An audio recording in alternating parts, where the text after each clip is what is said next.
Jason! Welcome to the Dynasty Nerds Fantasy Football Podcast, where we discuss dynasty strategy, rankings, and all things NFL. So get ready to geek out on fantasy football with your host, Rich Dotson. And welcome to the Dynasty Nerds Fantasy Football Podcast. I forgot where we were for a minute. You're so hungry. You didn't know the name of our show. I was just thinking about pressing that button. I'm Rich Dotson. He's Matt O'Hara. Hey, yeah. He's Garret Price. Definitely forgot how to intro us. Jeez. Dude, my brain just feels... I had like 4 cups of coffee, extra honey. I have no food in 24 hours. I had to stop the show to go get a piece of little wheel cheese, a little mozzarella. There's a lot of calories in honey, so it's not like you've been not getting calories. You're fine. Okay, doctor. You're fine. I'm hungry. Matt. I'm hungry. I got to go right from this to watch a baseball game. Aren't you going to eat during that process? I hope so. Yeah. Thought your kid had some award banquet thing. Son of a shit show. Damn it. I do have an award show in like an hour and a half. Oh, man. Better take some cheese to go. Love to make sure to edit this part. It goes from 6:30 to 7:30. And the tribe game starts at 7:30. I told my son, I was like, this is a sports award show for like fall sports and football and stuff. I was like, listen, I don't care what happens, who does what. The moment that the coach says, thank you, you get up and we're walking out of that building. Sprint. Oh, dude. If you didn't say that, I would have completely forgot I had to go. At least you get to listen I just to Tom saved Hamilton you on the way home. It's a 5-minute drive. Oh, okay. You're fine. It's right down the road. So, yeah, let's get through this show so Daddy can go eat.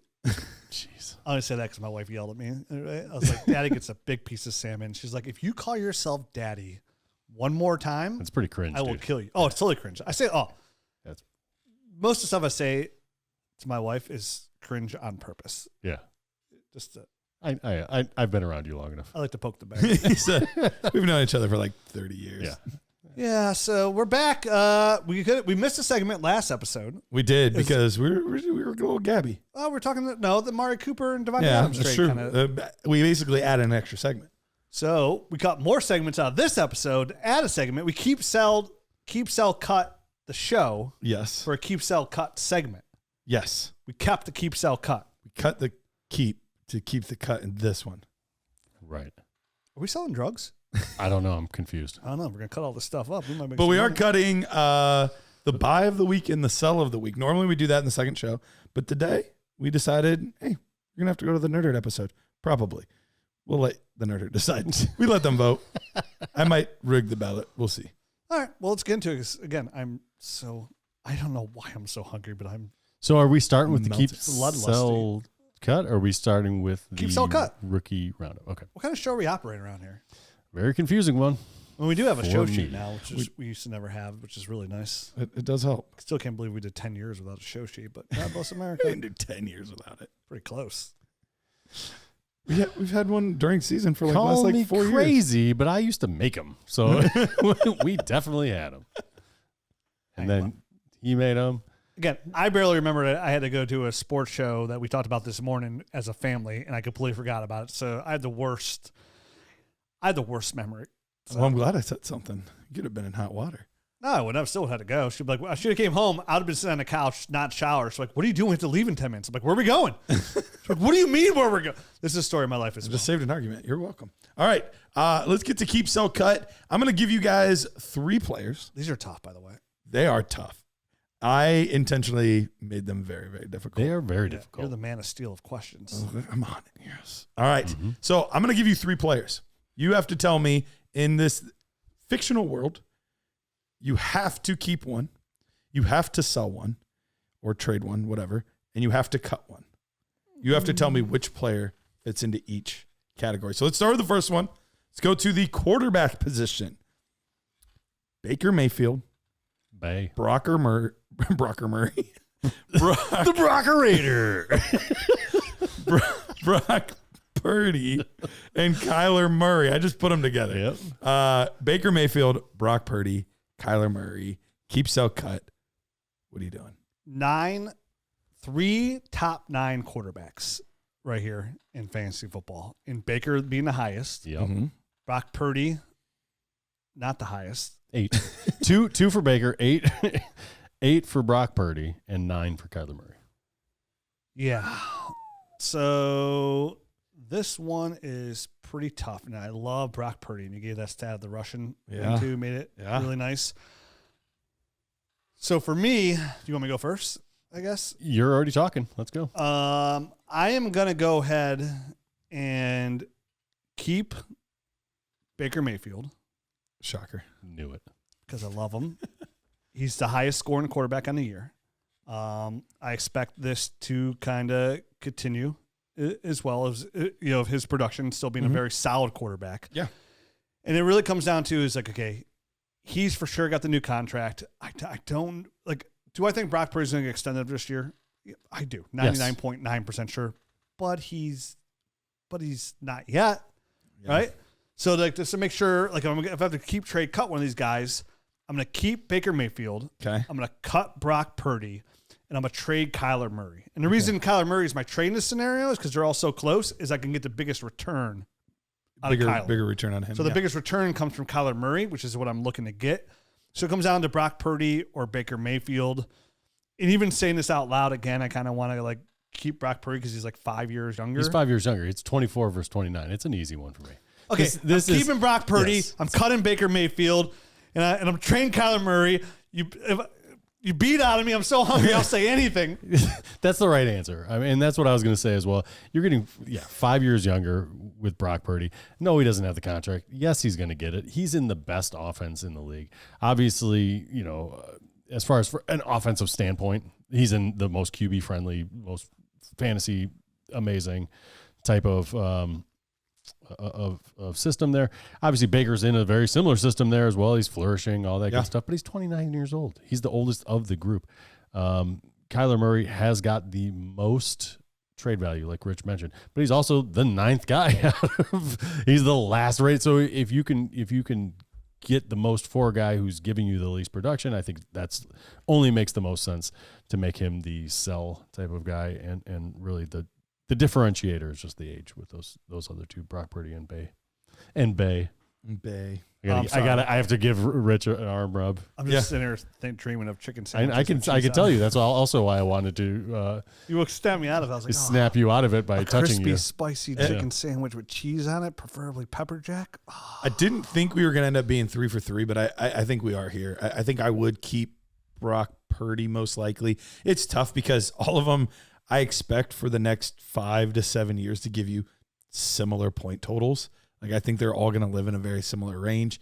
But he's the youngest, and I do think you'll get the most from Murray. So, unfortunately, that does leave Baker Mayfield kind of as the odd man out here. There has to be an odd man out. There's going to be some odd men out coming down here that I do not want to get rid of. No, they're all good players. This is really tough. So, you got to cut. We're always in the same thing. It's like, hey, keep, trade, cut. This model, and this model. I'll be like, but I love them all. They're all so pretty. It's like keep, trade, cut ice cream. I'll eat all 3. You're lucky you didn't put jalapeno pierogies in there because otherwise that'd be the last one standing. Pierogies are good. Jalapeno pierogies are really I don't know if I've ever put jalapenos. I don't think I've ever had a jalapeno pierogi. It's a spicy potato. I know what a pierogi is. Pierogies with cheese. I love them. Sour cream, onions. Sour cream. So delicious. it's mixed with a jalapeno, so it's a little spicy. Oh, it's the best. I mean, sign me up. It sounds good. I love a little kick. Best. Yeah, I just never had it. Love a little kick. Pierogies are so good. Let's go to the wide receiver position. We've got 3 young receivers here.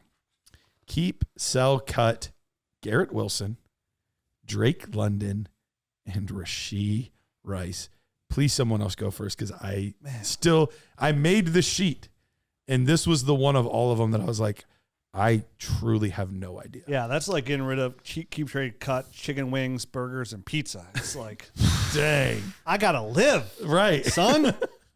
23, 24. How old is Rashee Rice? He's got 23, I think. He's only got to be pretty close to that. This one's pretty easy for me. Is it? Oh, yeah. I'm struggling. I am going to keep Drake London, who's currently wide receiver 5, still super young, 23 years old. He is the 23. Finally stepping in here as the number 1 with Kirk Cousins. They have Michael Penix to back him up, who did really well with the guy in that frame of Rome Odunze. So there's a very clear path to his success long term. He'll get extended. He's finally producing at a very high level, drafted ahead of Garrett Wilson.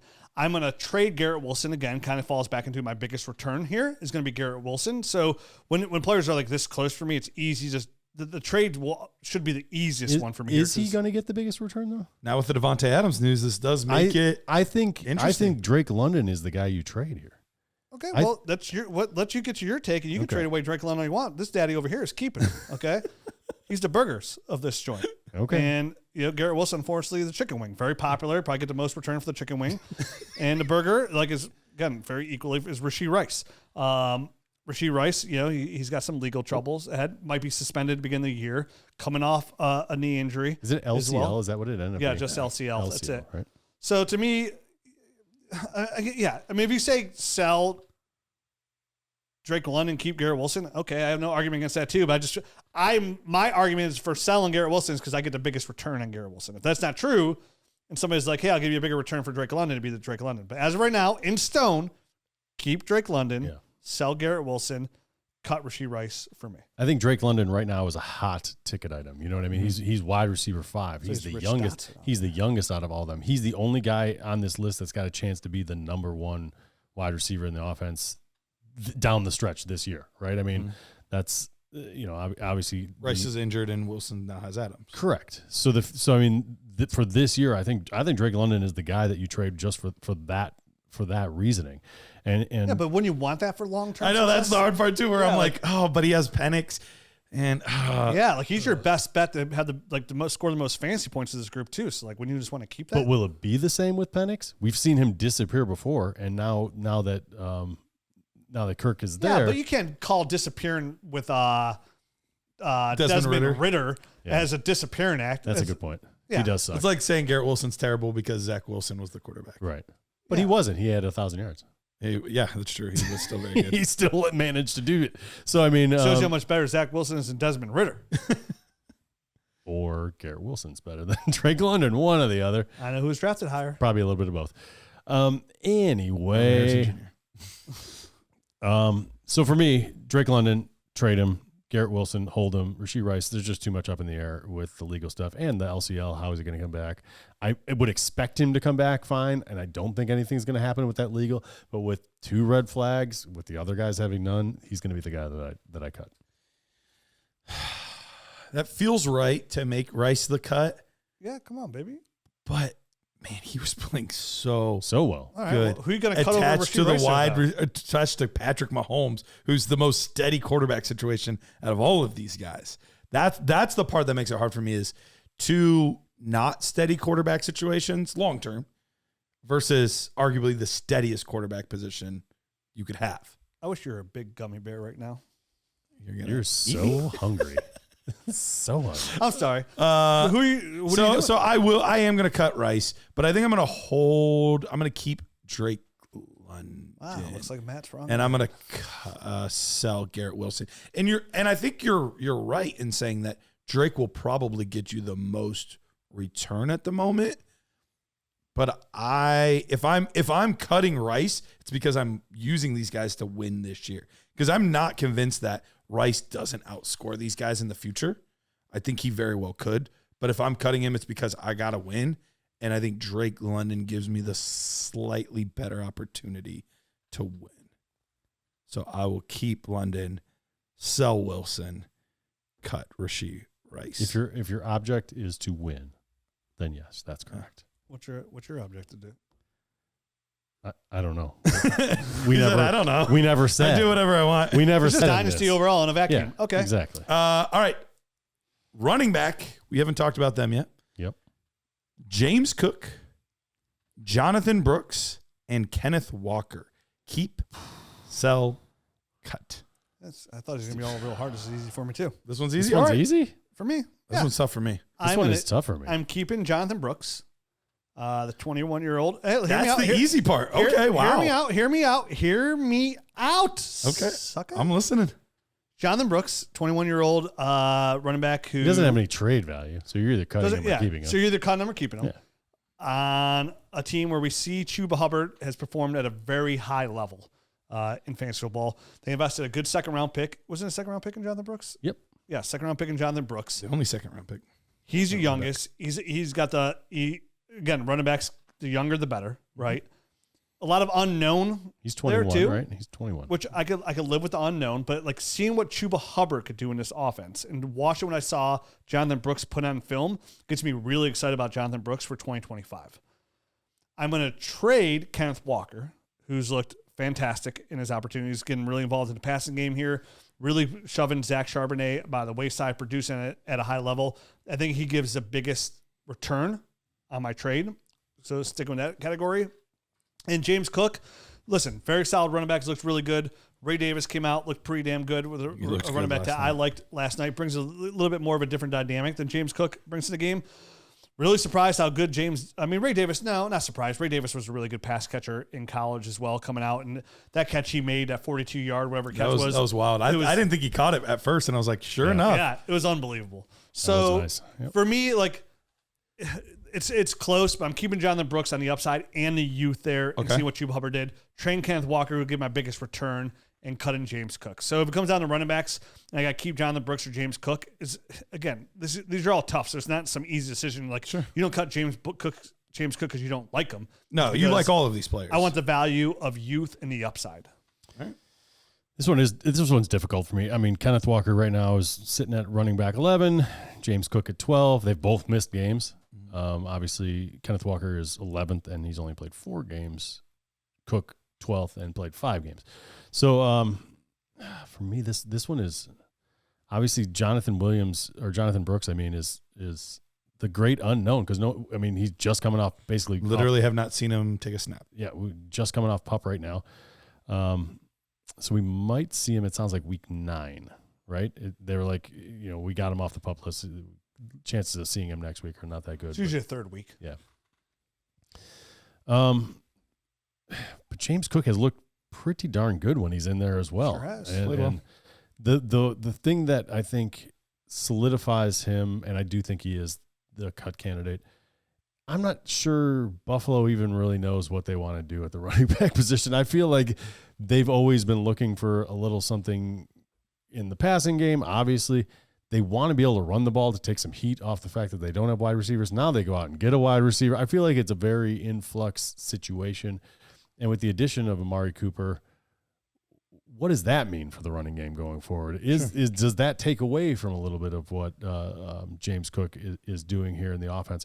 So I think he is the cut. And like I said, if you're going to cut James Cook, then Jonathan Brooks has to be the hold, which makes Kenneth Walker the sell. Like, because you're not going to sell Jonathan Brooks, you're not maximizing his value at this point. Okay, so in order to maximize running back value, it's got to be Kenneth Walker, the guy that's played 4 games and is the highest rated guy in my opinion. So you guys are you guys the same then? I don't know. Brooks, I kind of Brooks with the keep. I'm so hungry. I tuned Rich out. I don't know. Brooks, you guys both had Brooks as a keep. Then Cook is the sell. From Brooks to Cook, And then Walker is the trade. Walker walks, Brooks cooks, Cook is cooked. No. For me, I don't know what Rich did. I honestly, I can't remember. But Cooks is the guy you cut for me. Okay. Jonathan Brooks is the hold, and then Kenneth Walker is the sell. He copied me word for word. Okay. I am. That was what you said too? I think you guys are copied. Okay. I think I'm going to cut Brooks. And that could come back to bite me in the butt. It could. But he's the only one we haven't seen. And you hate the unknown. It depends on the situation. I'm just kidding. It depends on the situation, but like I have become more over the years. I used to be much more like rookie centric. Yeah. Where I would always take the rookie over the modern player. But I have shifted closer to like a redraft mindset in my dynasty leagues because I feel like I swayed too far on always planning ahead, always getting the picks, always. And then you get on the hamster wheel if you're always doing that. Exactly. And you never get ahead. And that was the hard part is I felt like I had half my leagues where I was rebuilding. And I was like, why am I always doing that in some of these leagues? And it was because I didn't value the veterans enough. So I have shifted a little bit, and I think that plays into this. I think for me, I'm going to keep Kenneth Walker. Yes, I'm going to have to deal with some games where he misses, which is going to be annoying. But when he's in there, he's putting up big-time points.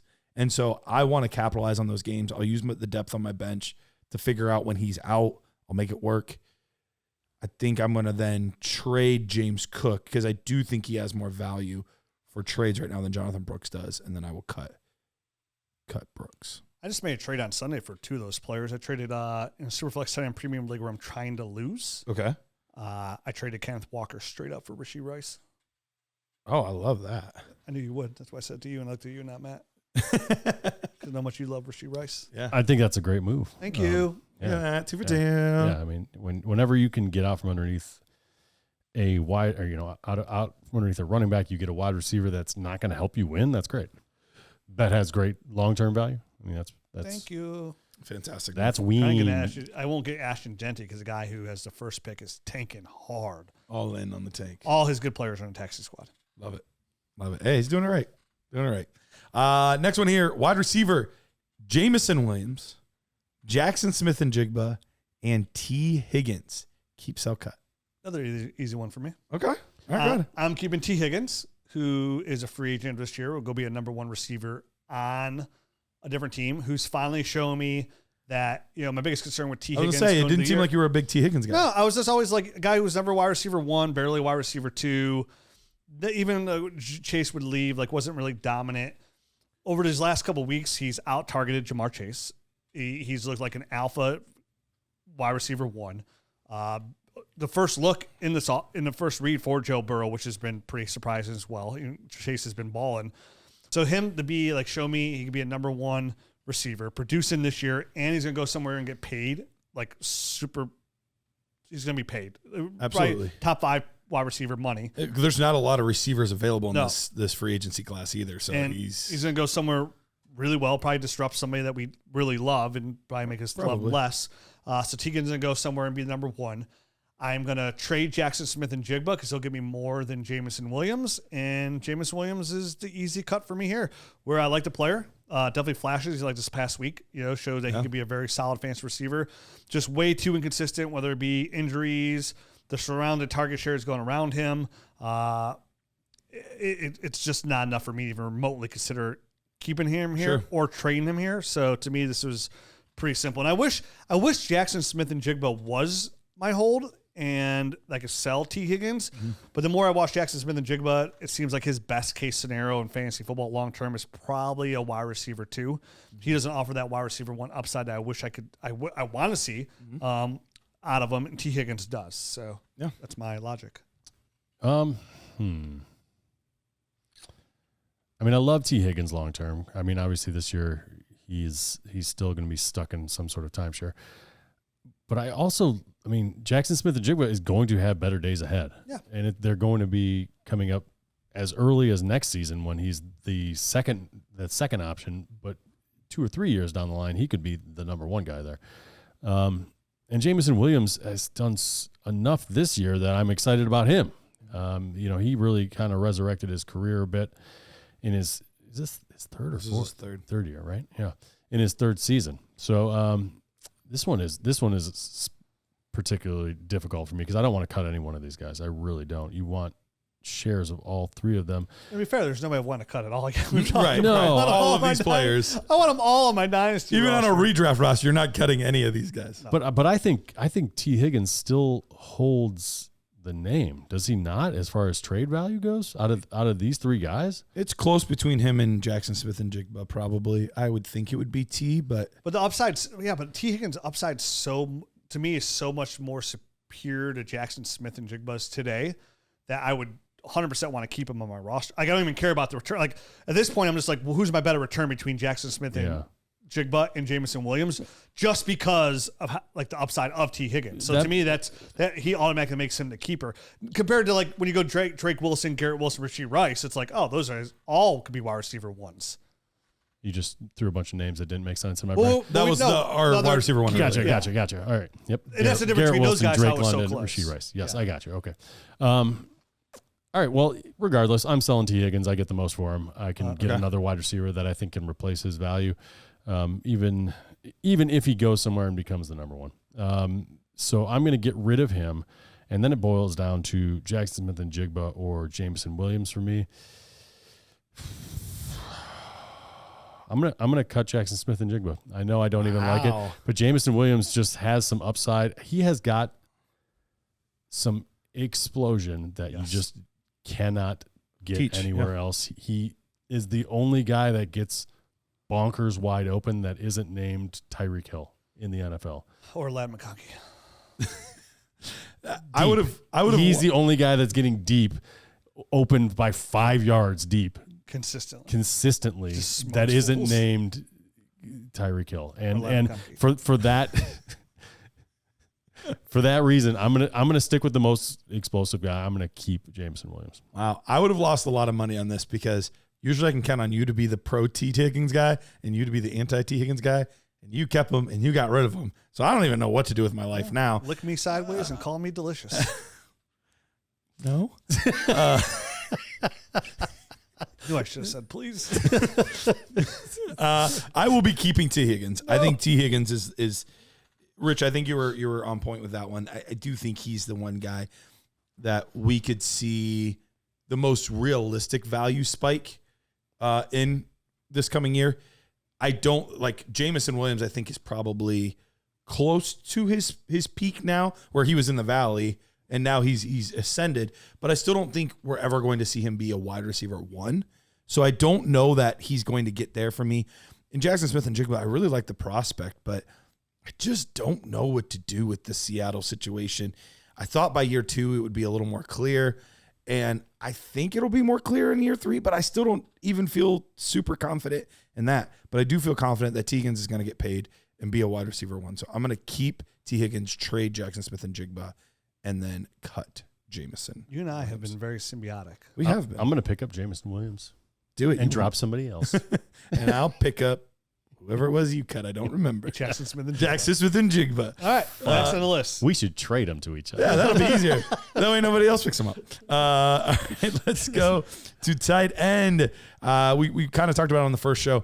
Outside of Mr. Brock Bowers, he's kind of in his own tier, and then there's the conversation for 2, 3, 4, 5, 6, whatever. So here's some guys that would be in contention for that maybe number 2 spot.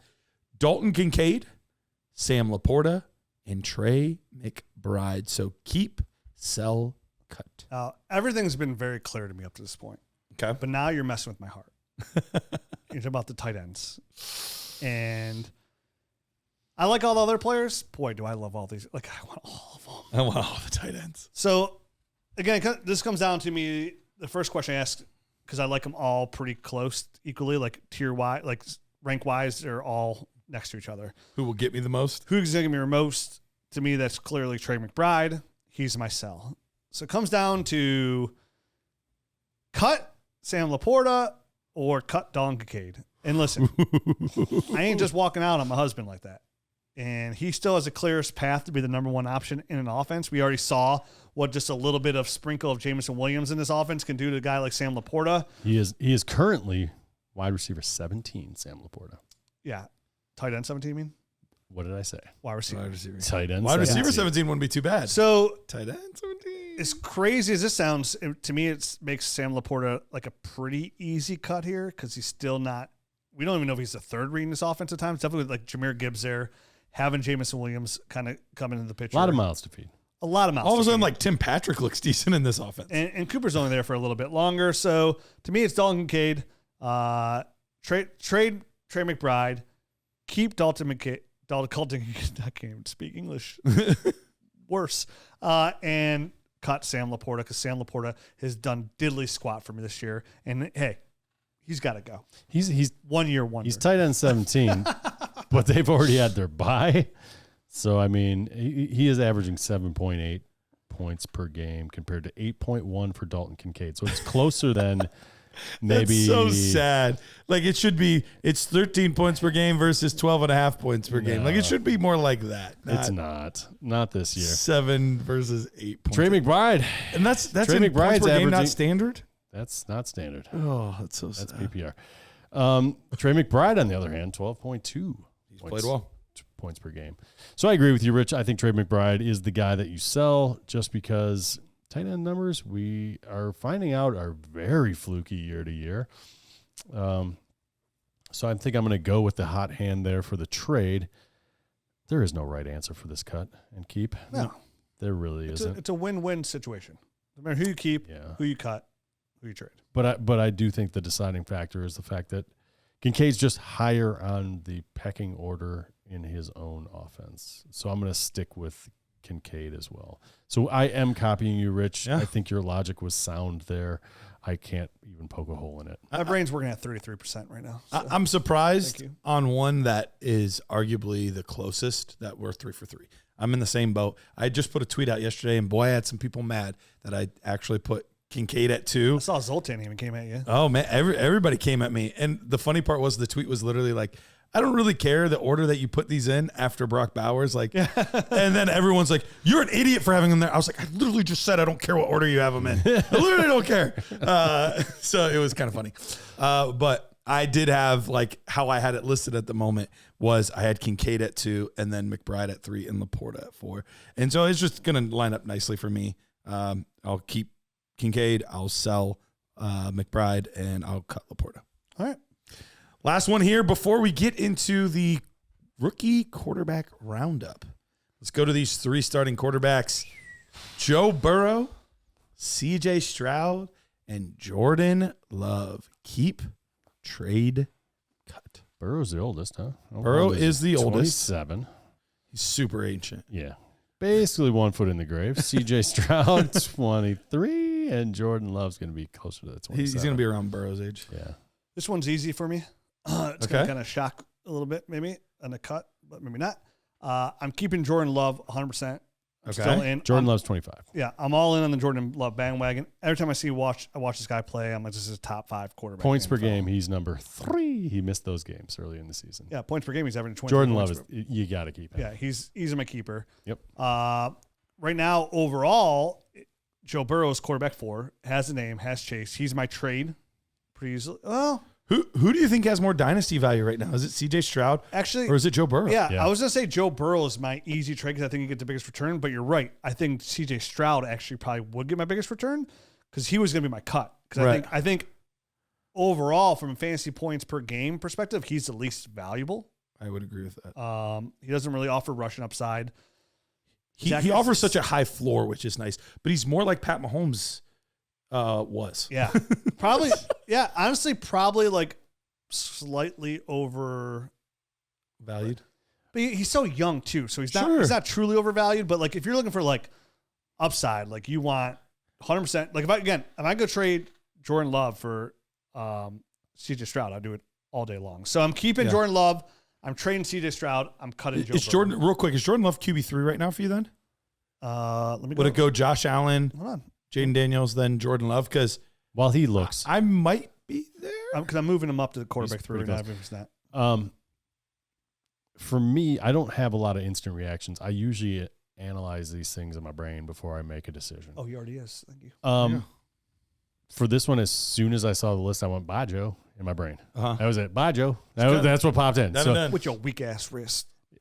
That's part of it. But, I mean, it's the lack of rushing upside. It's all those other kind of things that kind of, who knows what you're going to get out of him. He said lack of rushing. I'm going to rip off a 50-some-yard touchdown. Did you see him the other night? Did he really? Yeah, he literally had like a 50-yard rush for a touchdown. He got pumped afterwards, too. He did. He said, read it beautifully. And what did he say? He said something on camera. He's like, what did he say? Look at Joe all pumped about himself. Like he said something at the end of that touchdown, and the camera caught it, too. And I was like, what are you doing? Look at Joe. Is he back to just the frosted tips? Yeah. Good. That's Joe at his best. When he was just like that full, weird, dyed. It was a big time run, though. He ran blonde hair. Not even close to being touched. I feel like he lost his mojo at that point. Yeah. Glad to see that it's back. Maybe I should keep him. Anyway, Joe's gone. Jordan Love you're keeping. So that makes CJ Stroud my trade for me. And I think CJ Stroud, he's got the highest value, right? Like that's. I think so. Although I'm guessing Love's got to be close. He's my QB3 overall. But Love is. I think he's going to be. Love is like. In here, so I can't get rid of him. No, but I think it's one of those times where the heart and the head line up because everything he's doing shows. Yep, this is legit. Mm-hmm. He's got a young receiving core, a coach that you trust. Yep. That's a good offensive mind. Like all of those pieces line up, kind of like how it did for a long time with Mahomes. Now he's lost some of like the weapons. Yep, that's kind of hurt that. But I'm 3 for 2 in a row that we're 3 for 3 on. Hey, Nerd Herd, Dynasty Nerds has an incredible new offer from Underdog Fantasy for new customers. When you sign up as a new customer, you'll get a chance at their new customer free pick. But that's not all. Underdog is also offering incredible deposit bonuses. Use the promo code NERDS when you first sign up, and Underdog will give you up to $1,000 in bonus cash with your first deposit. That's right, $1,000 to kickstart your fantasy football journey. Don't miss out on this fantastic opportunity. Head over to UnderdogFantasy.com or download the Underdog app. Sign up today with promo code NERDS and start your journey to fantasy football glory today. Must be 18, 19 plus in Alabama and Nebraska, 21 plus in Massachusetts and Arizona, and present in a state where Underdog Fantasy operates. Terms apply. Concerned with your play? Call 1-800-GAMBLER or visit www.ncpgambling.org. In Arizona, call 1-800-NEXT-STEP. In New York, call 1-877-8-HOPE-NY. And in Tennessee, call 1-800-889-9789. Let's move to our last segment. Oh, I'm so close to eating. I really want a chicken sandwich with cheese on it. All right. Fried. QB, quarterback, Cholesterol. rookie. I put too many words in there. Rookie quarterback roundup. We're just going to quickly. We're not going to spend a ton of time here. Because of my stomach. Because of Rich's stomach. But let's go through the quarterbacks that were either first round picks or have at least played this year as starters. Go through them, quickly recap what they've done so far this year. And I want to keep a few things in mind. One, I want to say, like, at roughly their current cost, are you looking to buy these quarterbacks or sell these quarterbacks? And then just keep in mind, we did this study about rookie quarterbacks this offseason. The benchmark for first and second year, so they're not dead if they don't do it as a rookie, but in their first or second full season, they need to hit that 17.5 points per game. Numbers show us that if they don't get to that point, the odds of them getting there are extremely, extremely unlikely. Mm-hmm. So keep that in mind. I do. Let's go. So first one's Caleb Williams, Yep. who's now averaging 16.8 points per game, 1,317 yards, 9 touchdowns, 5 interceptions, 25 attempts, 169 yards rushing, but 0 rushing touchdowns. And for me, I'm still all in on Caleb Williams. Over these last couple of weeks, if you go back, I mean, let's just cut it in half, the season in half. Over the last 3 starts, he's 7 touchdowns, 1 interception.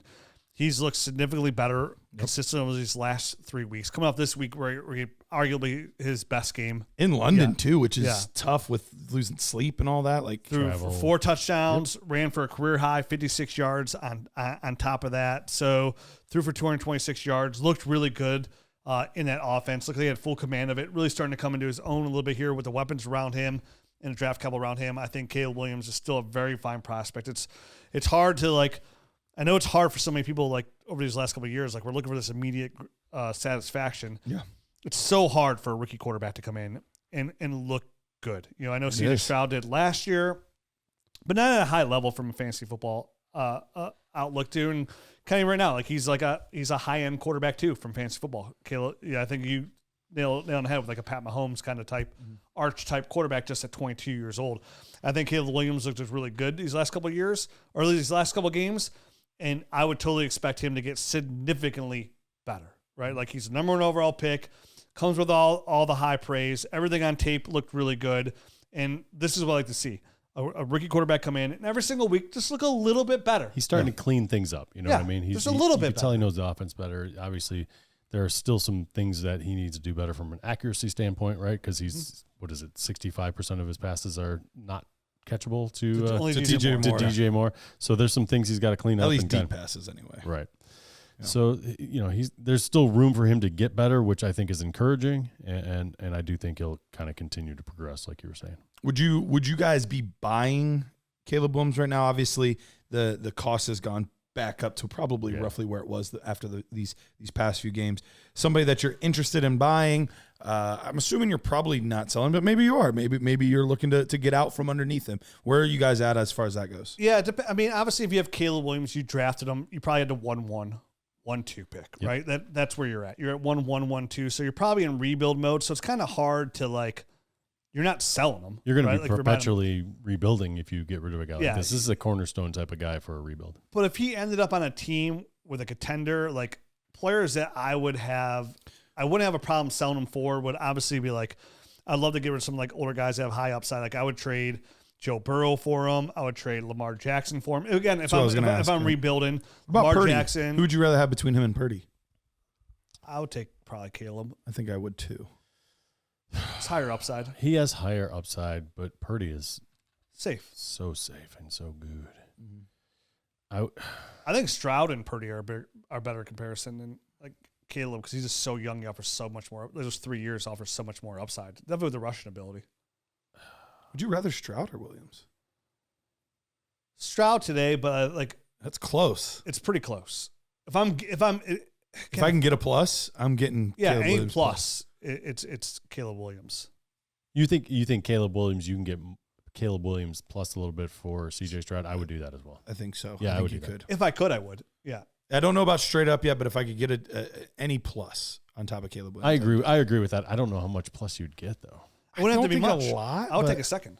Yeah, I think I might do it for an extra. But some like those are good dynasty moves to make sometimes too. Though, like if you have a guy that you view pretty equally, kind of like our keep trade cut segment, right? Like which guy just offers me the most? If they're pretty close in value, like, and I like a player, like I like Caleb Williams, right? If I can move Stroud, who again, like I like Stroud, but like listen, the reason I like Stroud is because he's so young. Right. He's young. He's got good weapons around him. Super efficient. Yeah. So it's not like he doesn't offer like a lot of metrics that I love from a fantasy football standpoint. So if I can get a little bit more rushing upside of Caleb Williams, even like I'm flipping CJ Stroud for Caleb Williams for any plus, like whether it be because a running back I need now or preferably just a second round pick, you know, like to the point of like, I would give CJ Stroud plus for Jayden Daniels. Like I would give plus, like, I don't know how much I'd probably give CJ Stroud and easily 2 seconds for Jayden Daniels.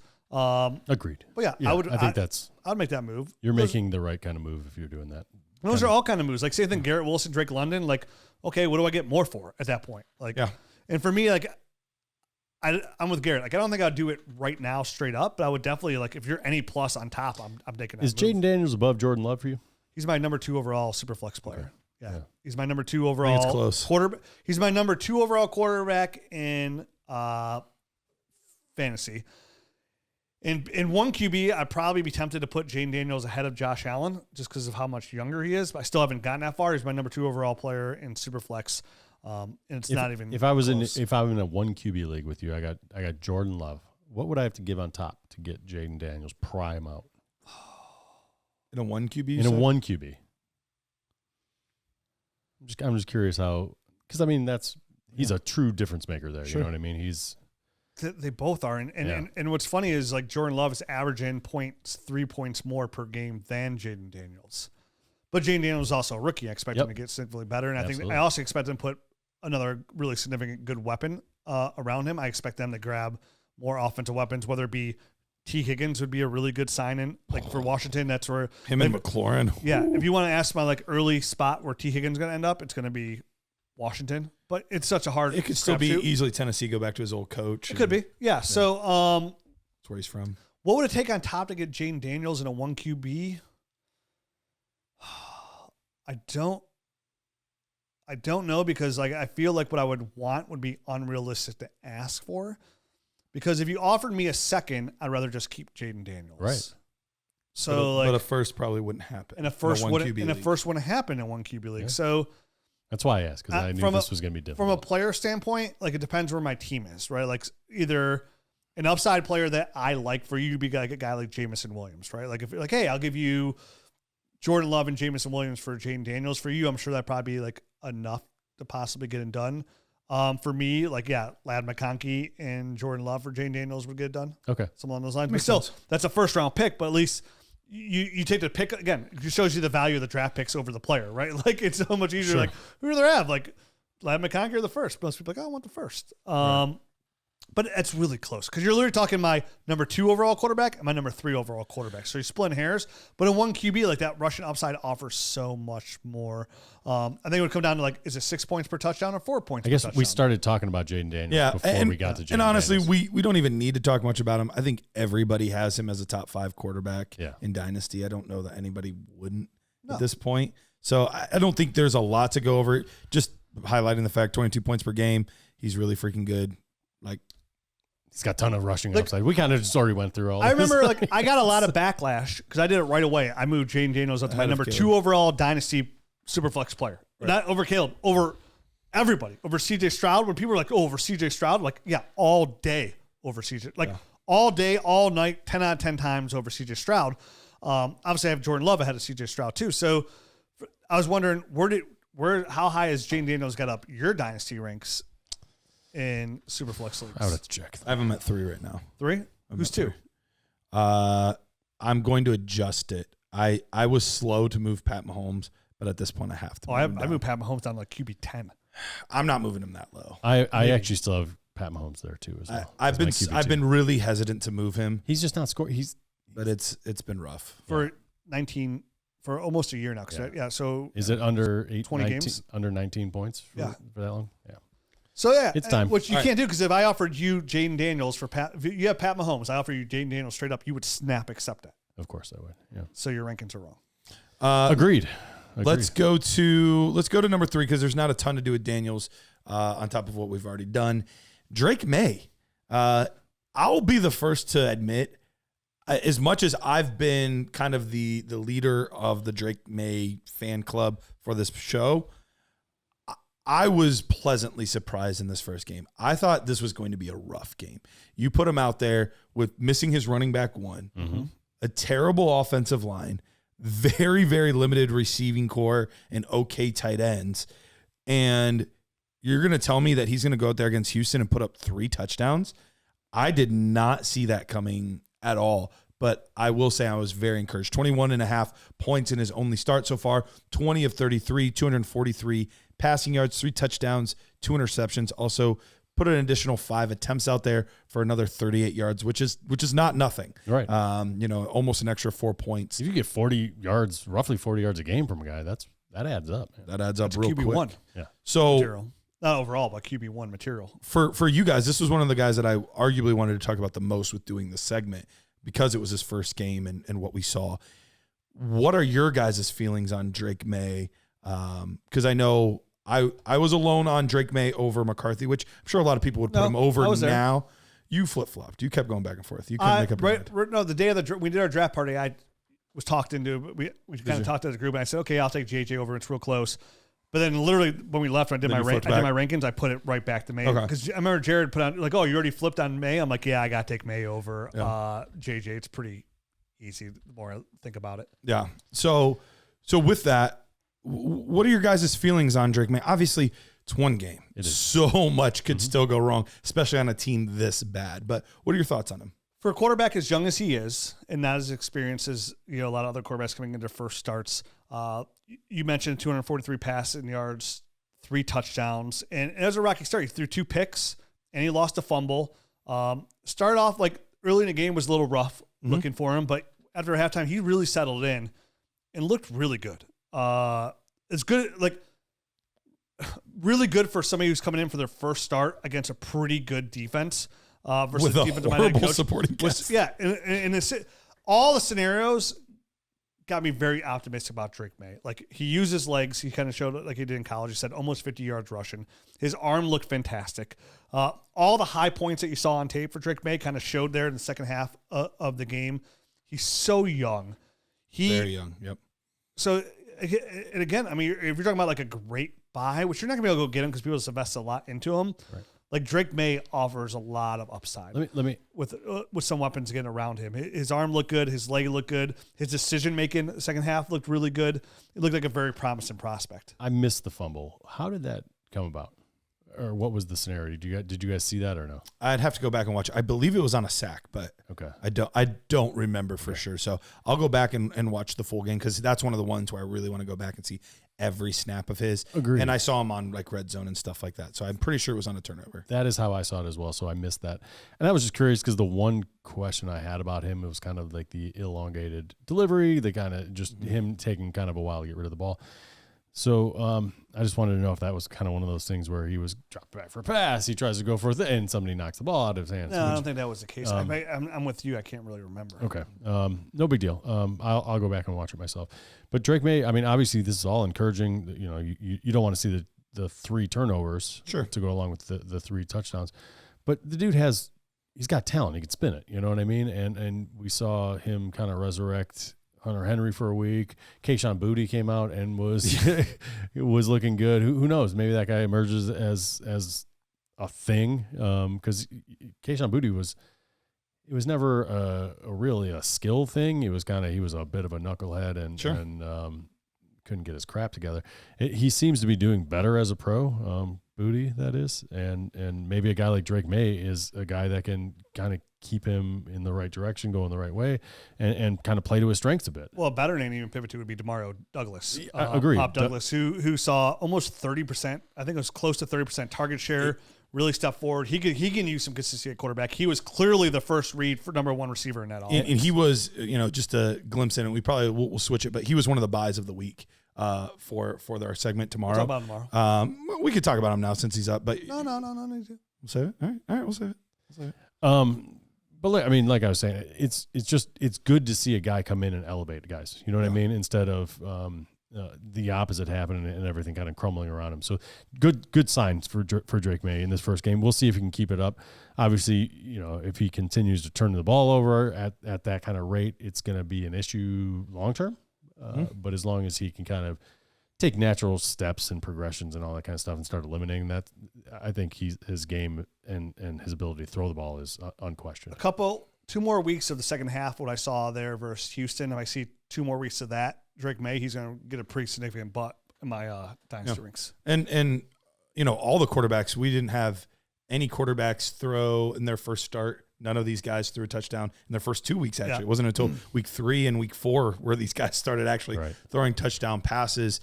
So he's got the hottest start.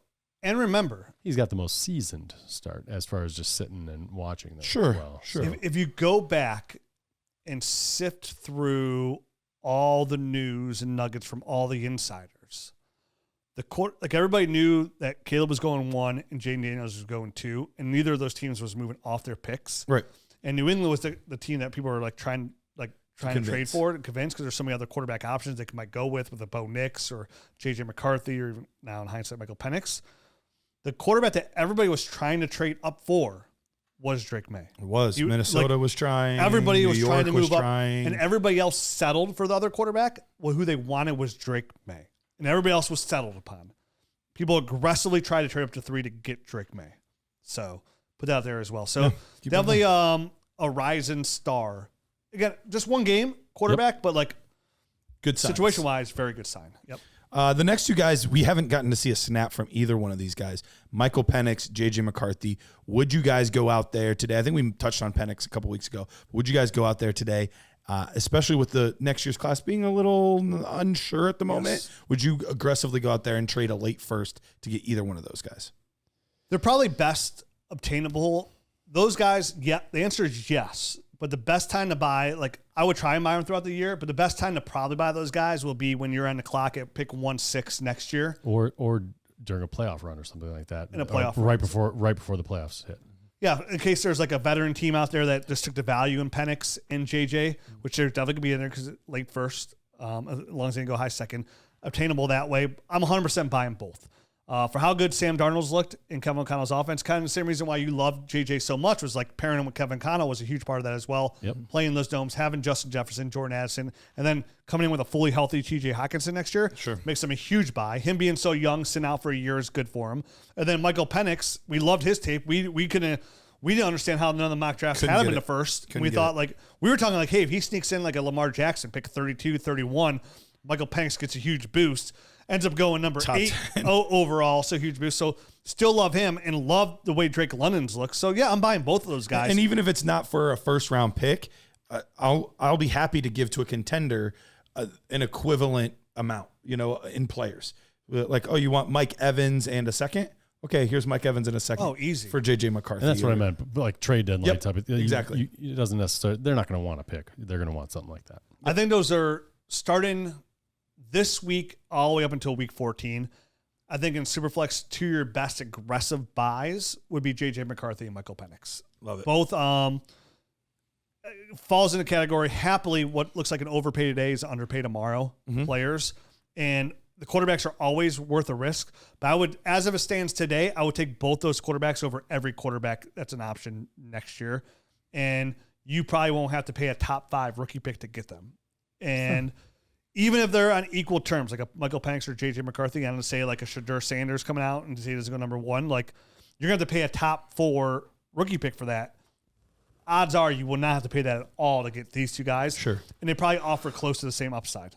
So sweet. All right, let's get to we got 2 more quarterbacks to cover really quickly. Matt, I'm gonna let you lead the way on this one. But we've got Bo Nix went pick 12 in the draft this year. How are we feeling? I mean, I think, he's had his ups and downs, obviously. There's times when a lot of ups lately. Looked bad, but he has been trending kind of in the right direction. We'll talk about it. These past couple of weeks, I think there's a learning curve with any of these guys. He was thrown in right away into a Sean Payton system that I feel like was complicated, kind of ahead of him. And now he's starting to settle in a bit. And I do think that's kind of where he's at. I don't think it's going to look perfect ever this year. But I think he's going to continue to learn week in, week out. But what I've seen is a guy that's getting better. He's using his legs a lot more than I would have thought, 183 yards and 3 touchdowns. Obviously, the 5 touchdowns and 5 interceptions passing, that's got to get cleaned up as well. Same thing I was talking about with Drake Maye. Like if that continues, that's going to be a problem. But as long as he starts to kind of eliminate some of those things, I think him and Sean Payton are going to get on the same page and be happy with each other. Yeah, and Sean Payton's guy all the way through, reportedly, right. Was his guy all the way through. I've been very pleasantly surprised with the way he's used his legs, like Matt mentioned there. And if you go over the last 4 weeks, so from week 3 on, weeks 3 through 6, 3 out of the last 4 weeks, Bo Nix has finished as a QB1 overall. Almost. He was 13 in week 3. Oh, I apologize. But from week 3 on, he's quarterback 12 overall. And you take a rookie quarterback, you put him in Sean Payton's offense with not a strong run game, which Sean Payton usually likes to run, and no receiving core either. And for Bo Nix to come out and again, does he look great? No, but to look as good as he has progressively over again. We can't go back and say what we love to see out of Caleb Williams and then throw it to hindsight because Bo Nix is doing the same thing, where every single week he's gotten a little bit better. It can't mean less for Bo Nix just because Caleb Williams is a better prospect. Bo Nix has come in and he's gotten, after looking terrible those first 2 weeks, has looked better every single week. And for a team that we can firmly say his offense will get better around him. Because Sean Payton's not going anywhere. They paid a first-round pick and extended him for him. Sean Payton's not going anywhere. He's tied to Bo Nix. And we got to talk about this before when you're like, why do you like Bo Nix so much? I'm like, because Sean Payton's all in on Bo Nix. Like his career, his legacy, everything's tied to Bo Nix. So he's going to make sure that Bo Nix looks as good as possible. And that so means far, getting him some weapons next year. Yeah, and so far, 6 weeks in, he's looked pretty solid. Like nothing to write home about, but he's outproducing since week 3. He's outproduced Dak Prescott in fantasy, Jared Goff, Trevor Lawrence, Kyler Murray, Sam Darnold, Pat Mahomes. I mean, since week 3, right? Well, some of those guys have also had buys, but yes. Okay, here's somebody who hasn't had a bye. Oh yeah, he has. Deshaun Watson. Pat Mahomes. But Pat Mahomes since week 3. So let me cut out Pat Mahomes. All that being said, last week. I hear you. He's performed better. But watching that game, and I was a little more tuned into that game than I was some of the other games. Watching that game, he was still only 19 for 33, 57%. That's nothing to write home about as far as completion percentage. What is he, 61 or something on the year? 61%, yep. But the first 62. That's week 3. Halfway into 3 quarters of the game, looked awful. Just missing wide open players. And outside of one of the best catches of the entire season by Cortland Sutton, which one that on a perfectly placed ball where only his wide receiver could catch it. We'll go with that. Sure. Sure. You can't tell me that anyone else could have caught that. I agree with that part. Okay. Nobody else could have caught that. But Jayden Daniels threw a Terry McLaurin in the end zone in the right pylon. That was sweet. Look, he made that throw harder than he needed to.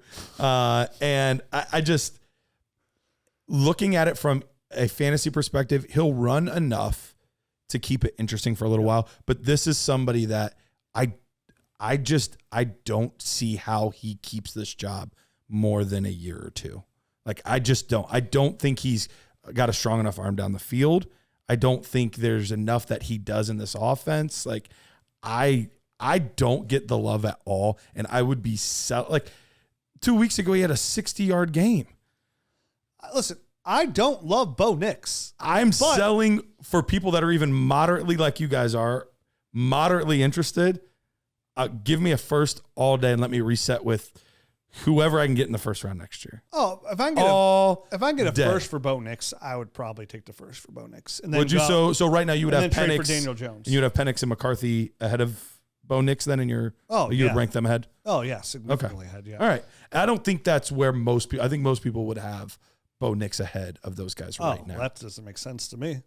But I mean, like, if you could take Bo Nix look at some of these like quarterbacks behind him, like right now, they like in the state of affairs in the NFL, like Bo Nix is still my last rookie. Yeah, he's definitely my last rookie here. But like, there's a lot of like uncertainty too. Like, look who's starting in the NFL. We got Sam Darnold, Andy Dalton, Joe Flacco, Derek Carr. Who'd you rather have, Darnold or Nix? That's a good one.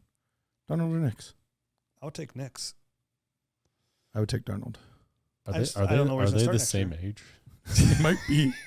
Honestly. Really? Bo Nix played, 6 years? I'm just kidding. I think Bo Nix is 24. They're not far off. But right. And Sam Darnold was like really young in Sam Darnold's 25. 26 maybe. He's probably 26. Here's one for you. Bo Nix and a first. Let's call it pick 8.